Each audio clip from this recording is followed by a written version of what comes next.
Mga kabayawak, manguhuli tayo ng bayawak dito sa Kisame.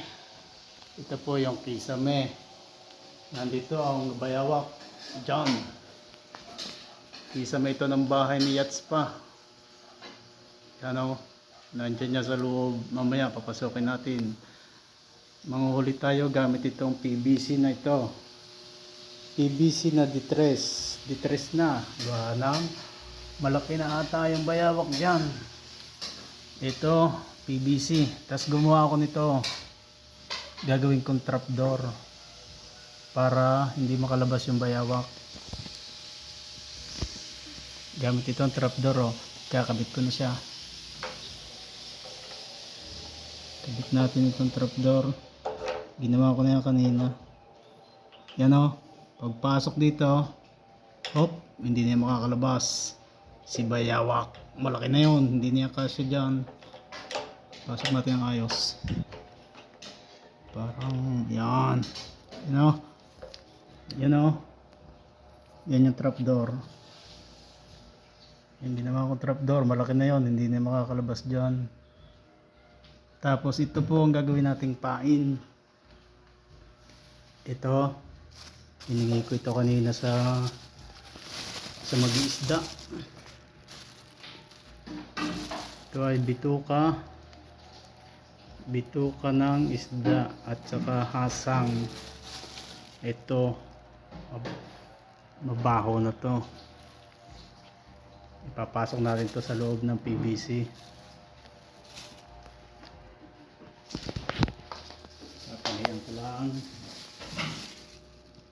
Tatalian ko lang siya.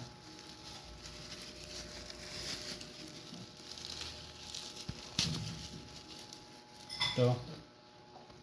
Pasok natin. Loob. Isa.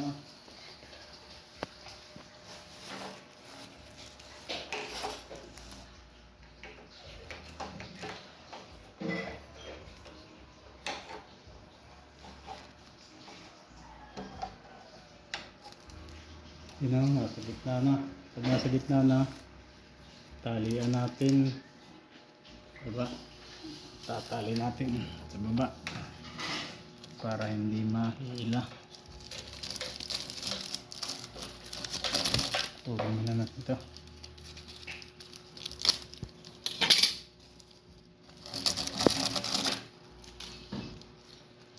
Tali natin dito.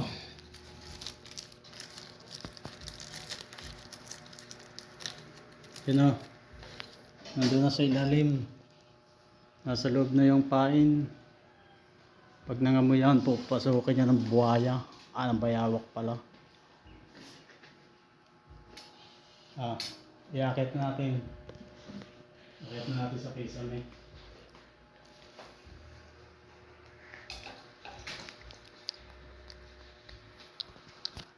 Buti malaki yung manhole na ginawa. Diyan tayo papasok. Bubuksan ko pa.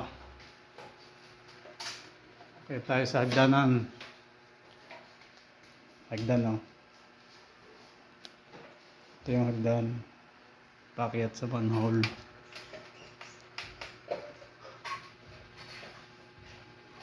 Medyo madilim dito.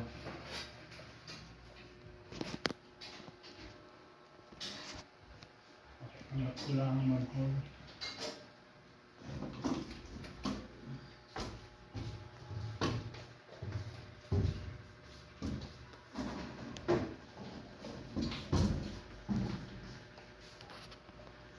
Po tayo.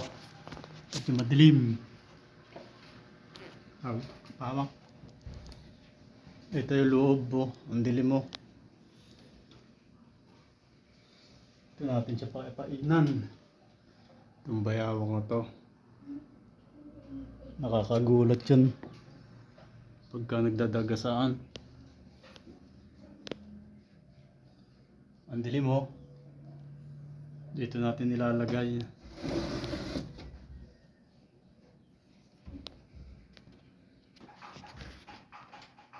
Yan o. Ito, nailagay ko na. Andito na yung PVC.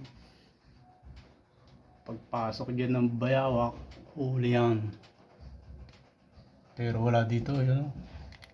Ang daming ipot. Yun o, ang daming ipot o, daming ipot. Nalobat pa ang ilaw. Nalobat pa. So, nailagay na natin. Bababaan tayo.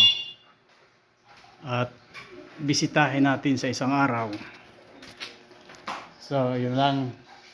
Babay na sa isang araw natin. Bibisitahin kung may huling ang bayawak.